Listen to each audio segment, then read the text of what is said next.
بسم اللہ الرحمن الرحیم، السلام علیکم ورحمۃ اللہ۔ قاضی فائز عیسیٰ جو کہ اندر کھاتے اپنی گیم چلانے کی کوشش کر رہا ہے اور کوشش کر رہا ہے کہ مجھے کسی طرح سے ایکسٹینشن مل جائے اور اس کے بعد میرے وارے نیارے ہو جائے اور میں اگلے 3 سال پھر چیف جسٹس بنا رہوں، یہ ایک خواب رہنا ہے۔ اور باہر سے اگر دیکھیں حکومت کی اور اسٹیبلشمنٹ کی سپورٹ آنا بڑا ضروری ہے، تو قاضی فائز عیسیٰ نے حکومت کی تھوڑی بہت سپورٹ تو حاصل کی ہے کہ ان کے لیے الیکشن کو مینج کیا، ان کے لیے بلے کے نشان سے پی ٹی آئی کو محروم کیا، عمران خان کو مائنس کیا،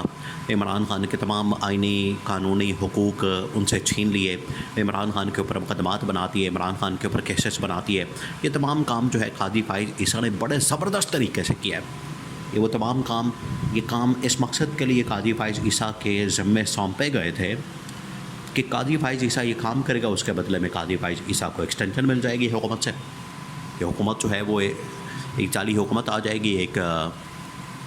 شریف خاندان کی حکومت آ جائے گی، آ کے وہ قاضی فائز عیسیٰ کو ایکسٹینشن دے دیں گے۔ یہ پلان کا حصہ تھا، لیکن بعد میں کچھ ایسے فیصلے ہو گئے، قاضی فائز عیسیٰ اقلیت میں چلے گئے اور مخصوص نشستوں کی وجہ سے حکومت خطرے سے دوچار ہو گئی۔ اور اگر یہ مخصوص نشستوں کا فیصلہ عمل درآمد اس کے اوپر ہو جاتا ہے، جس کے اوپر ابھی تک انہوں نے عمل درآمد روکا ہوا ہے، تو اقلیت والی حکومت تو نہیں چل سکتی پھر دنیا میں۔ اقلیت والی حکومت جس کے پاس ٹوٹل 90 سیٹیں ہوں گی، 80 سیٹیں ہوں گی اور پی ٹی آئی کے پاس 110-20 سیٹیں ہوں گی، وہ پھر نہیں چلا سکیں گے، وہ پھر ان کی حکومت جو ہے وہ نہیں چل سکے گی۔ اس وجہ سے ان کو ڈر ہے اس بات کا کہ اگر مخصوص نشستوں کے فیصلے کے اوپر عمل درآمد ہو جاتا ہے تو ہماری حکومت کا خاتمہ ہو جائے گا۔ اور قاضی فائز عیسیٰ نے جو سارے معاملات کرنے تھے الیکشن کو مینج کرنے کے لیے وہ تو سارے کر دیے، لیکن بیچ میں یہ مخصوص نشستوں کا فیصلہ ہمارے خلاف آ گیا تو اسے ہماری حکومت جو ہے خطرے سے دوچار ہو گئی۔ اب اگر ایکسٹینشن پھر بھی کسی طرح سے مل جاتی ہے، آئینی ترمیم ہو جاتی ہے، تو ججز کے اندر سے بغاوت ہو جائے گی اور ججز خود جو ہے قاضی فائز عیسیٰ کو برطرف کر دیں گے۔ اب ایسی ہی ایک صورتحال 97 کے اندر ہوئی تھی۔ 97 کے اندر تاریخ کے اندر جانا بڑا ضروری ہے، لیکن پاکستان کے اندر جتنے بھی واقعات ہوتے ہیں وہ سارے کے سارے واقعات آپ کو تاریخ کے اندر مل جائیں گے۔ الیکشن کی مینجمنٹ آپ کو 1970 کے انتخابات سے نظر آ رہی ہے، سارے الیکشن مینج کیے جاتے ہیں۔ اور پیچھے آپ دیکھ لیں تقریباً کوئی 2008 کے انتخابات جس میں پیپلز پارٹی اقتدار کے اندر آئی وہ بھی مینج، 2013 کے انتخابات جس کے اندر نون لیگ برسر اقتدار آئی وہ بھی مینج، اب یہ جو 2024 کے انتخابات جس کے اندر نون لیگ دوبارہ سے برسر اقتدار آئی یہ بھی مینج۔ اسی طرح سے 97 کے اندر جب 2/3 میجورٹی ملی تھی نواز شریف کو، اب وہ والے انتخابات بھی مینج ہوئے تھے، ان انتخابات کو مینج کر کے تو نواز شریف کو 2/3 میجورٹی دی گئی، کیونکہ نواز شریف بڑی فرمائشیں کر رہا تھا، اس نے بڑے پیسے لگائے، اس نے بڑا مال پانی لگایا، اس نے بڑا پیچھے پیسہ لگایا۔ 1990 کے اندر تو ISI نے پیسہ لگا کے ان کو اوپر لے کر آئے، نواز شریف نے پھر بڑا مال پانی بنا لیا، پیسہ بنا لیا، لوٹ مارا کیا۔ تو نواز شریف نے پھر 97 کے اندر کہا، جب بے نظیر کی گورنمنٹ چلی گئی 93 سے 96 کے درمیان جو بے نظیر کی گورنمنٹ رہی سیکنڈ ٹینیور، وہ جب چلا گیا تو نواز شریف نے کہا کہ میں اب پیسے دوں گا آپ کو، میرے پاس بڑا مال پانی ہے، کیونکہ 1990 سے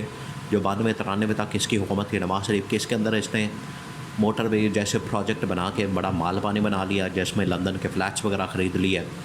اور دنیا بھر کے اندر بڑی مہنگی ترین پراپرٹیاں، بینک بیلنس، جائیدادیں، سب کچھ بنا لیا۔ تو اس وقت نواز شریف نے مینج کروا کے تو 97 کے انتخابات جیت لیے۔ بعد میں نواز شریف نے کیا کیا کہ ججز کو مینج کرنا شروع کیا، آتے ساتھ ہی پہلا جو حملہ کیا 2/3 میجورٹی لے کے، نواز شریف عادت سے مجبور ہے، فطرت اس کی کیونکہ ویسی ہی ہے، نواز شریف نے کیا کیا کہ پہلا حملہ کر کے جو 97 کے اندر کہا کہ میں یہ جج جو ہے وہ اپنے نام کر لوں گا، جج اپنے ساتھ میں لا لوں گا، اگر نہیں ملے گا تو میں ان کے اوپر حملہ کروا دوں گا۔ سپریم کورٹ کے اوپر پھر حملہ کروا دیا گیا، اندر سے ججز نے بغاوت کر دی، اس وقت کے چیف جسٹس کو برطرف کرنا پڑ گیا۔ تو یہ 97 کے اندر سب کچھ ہوا اور یہ آج رپیٹ ہو سکتا ہے۔ جو قاضی فائز عیسیٰ کی اس وقت سچویشن ہے، صورتحال ہے، اگر قاضی فائز عیسیٰ جاتے ہیں ایکسٹینشن لینے کے لیے، قاضی فائز عیسیٰ ایکسٹینشن کا پروگرام رکھتے ہیں، تو اس کے نتیجے میں یہ ہوگا کہ اس حکومت کو فارغ کر کے برطرف کر کے چیف جسٹس کو، قاضی فائز عیسیٰ کو ہٹا کے، تو اندر سے ایک نیا جسٹس منصور علی شاہ کو چیف جسٹس بنا دیا جائے گا، کیونکہ سینیورٹی لسٹ کے اندر جسٹس منصور علی شاہ کا نمبر جو ہے وہ اوپر ہے۔ جسٹس منصور علی شاہ کو چیف جسٹس بنانے سے کوئی نہیں روک سکتا، یا بننے سے کوئی نہیں روک سکتا، ان کا نمبر ہے، ان کا لسٹ کے اندر نام ہے، اور سپریم کورٹ کے رولز کے مطابق جو بھی سینئر ہوگا وہ آٹومیٹکلی چیف جسٹس بن جائے گا۔ قاضی فائز عیسیٰ نے تو اندر بڑی مینجمنٹ کی کوشش کی، لیکن وہ تمام کوششیں اب رائے گاہ ہوتی نظر آ رہی ہیں، اور اگر قاضی فائز عیسیٰ پھر بھی اس کے اوپر ڈٹا رہا، دیکھیں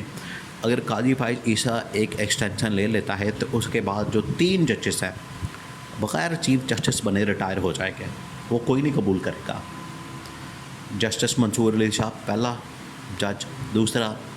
جسٹس منیب اختر، اور تیسرے نمبر پر جسٹس یحییٰ افریدی، چوتھے نمبر پر آ کے پھر جسٹس امین الدین خان آتا ہے، جو کہ اس گورنمنٹ کو، شہباز شریف کو بڑا سوٹ کرتا ہے، کیونکہ اس نے جتنے بھی فیصلے دیے ہیں وہ سارے کے سارے اس حکومت کے، شہباز شریف کے نون لیگ کے حق میں دیے ہیں، تو ان کو تو بڑا سوٹ کرتا ہے، وہ چاہتے ہیں کہ یہ ہمارے حق میں جو بھی بنتا ہے یہ آئے اور آ کے تو ہمارے سامنے معاملات رکھے اور ہمارے حق میں فیصلے کرے۔ تو جسٹس امین الدین خان تو بڑا ان کے لیے فیورٹ آدمی ہے، اور یہی فیورٹ آدمی جو ہے ان کے لیے بڑا اچھا ہے۔ تو یہ 3 سال بعد چاہتے ہیں کہ 3 ججز جو کہ آئین اور قانون کے مطابق چل رہے ہیں، حق اور سچ کے اوپر کھڑے ہوتے ہیں، یہ ان کے لیے قابل قبول نہیں۔ جسٹس منصور علی شاہ، جسٹس منیب اختر اور جسٹس یحییٰ افریدی، یہ پرابلم ہے۔ لیکن اگر یہ اب کرنے جائیں گے، ایکسٹینشن دینے جائیں گے، قاضی فائز عیسیٰ کو کسی طرح سے رل مل کے کوئی نہ کوئی پلان کر کے، سازش کر کے دیں گے، تو وہ بڑی سازش ناکام ہو جانی ہے،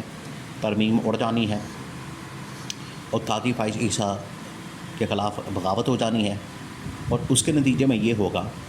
کہ قاضی فائز عیسیٰ کو فارغ کر کے تو جسٹس منصور علی شاہ کو، جو کہ سپریم کورٹ کے رول کے مطابق، آئین کے مطابق، قانون کے مطابق، سینیورٹی کے مطابق انہیں چیف جسٹس بنا دیا جائے گا، اور منصور علی شاہ نے پھر آ کے نہیں چھوڑنا، کیونکہ اگر آپ ان کا راستہ روکیں گے اور وہ چیف جسٹس بن جاتے ہیں تو پھر وہ چن چن کر بدلا لے گا، اور سب سے پہلا جو کیس کھولے گا 8 فروری 2024 کے انتخابات، وہ اڑا دے گا، فارغ کر دے گا، آخرکار مینڈیٹ واپس کرنا پڑے گا یا پھر کہیں انتخابات کروانے پڑیں گے۔